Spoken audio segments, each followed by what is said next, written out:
Kakati bo abamu batera okukikozesa nga bagamba nti abakozesa naddala ku kintu ekikadde oba ekitali kirungi nti ekkwangala yaguze ekkwangala ly'emmotoka labe ekkwangala ly'emmotoka ekkwangala twagadde olwaleero tubatangaza amakulu g'ekigambo ekkwangala kitegeeza envunza enkulu ennyo mu kigere, envunza ng'ekuze ennyo naye ng'ekulidde mu kigere era oli bw'agitundulayo nga yeeyambisa kye tuyita ekikwanso agamba nti laba ekkwangala ndiggyeeyo lye bayita ekkwangala.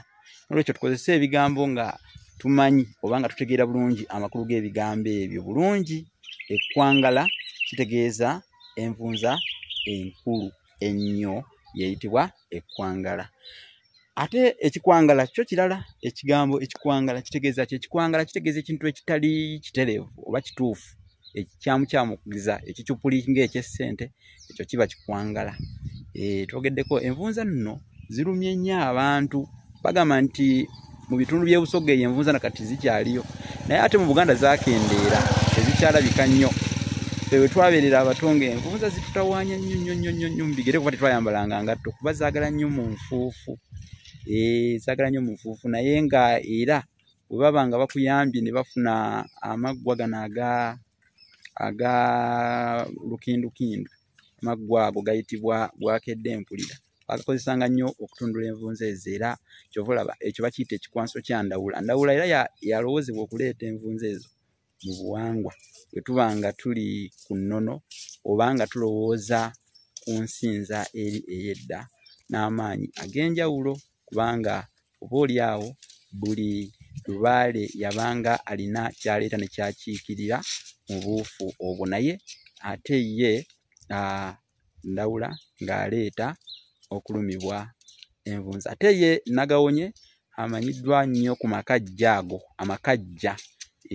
Nagawonye yamanyiddwa ku makajja, abawa amakajja kale galeeta, naye nga bw'oba oyagala okumugoba omusongamu olukato, amakajja n'olaba engeri gy'osobola okugeetaasaako, takolagana na lukato era asinga kutya lukato lubaale Nagawonye oyo. Ekigundi ekisigalawo ekyo nga bakutundudde envunza ennyingi awo ekifo we batundudde envunza ennyingi ennyo kiyitibwa ekya Ssangaki, liba lifuuse ebbwa, ago ge mabwa ag'envunza. Naye ate bwe twogera ekibondo nakyo bakikozesa nnyo, oli n'agamba mbu twafunyeewo wano eno ekibondo kya kino ekibondo, naye ng'ekibondo kyekyo ekisawusawu ekikuliramu amagi g'envunza. Kati amagi g'envunza go tugayita obugina. Obugina bwe bugi obugina ge magi ag'envunza, era bw'oyasa ekyo ekisawusawu kye njogeddeko kye tuyita ekibondo muvaamu obugina buyitirivu nnyo. Kyova olaba envunza zaalinga zaala, ng'oli bwe yeegayaalira zimulira ddala ebigere n'afuna amabwa n'enjala ne zivaamu. Beba abantu be bayita bamabebbere. Mabebbere ye muntu alumiddwa ennyo envunza, twayimbanga n'akayimba edda, simanyi oba nkyakajjukira. Mabebbere mpa ku nvunza ntunde, oyagala nkuwaako emu nsiiga za 2, sente 10 akagina. Bannange kayimba ako mwabuyimbako obujjukira. Kakati nsomesezza olwaleero ku nvunza, namwe mutandikira awo. Entumbo y'omugole tebeeremu nemala omuzigo mu mpomero. Era nno lyessomo lyaffe ery'olwaleero likutte ku nvunza. Tusomesezza ku nvunza. Naye lwaki bazituuma envunza? Kigambibwa nti envunza zino Abaganda kyebava bazituuma erinnya eryo nti nvunza, kye baasinziirako kyava ku kubeera nti nno zaalumanga omuntu ebigere ne bivunda. Ebigere nga bye biba bivunze ziyitibwa nvunza kubanga zivunza bigere. Oba okuvunza ekitundu ky'omubiri we zirumye, naye ng'okusinga zikwata nnyo mu bigere, mu njala ya lwomo,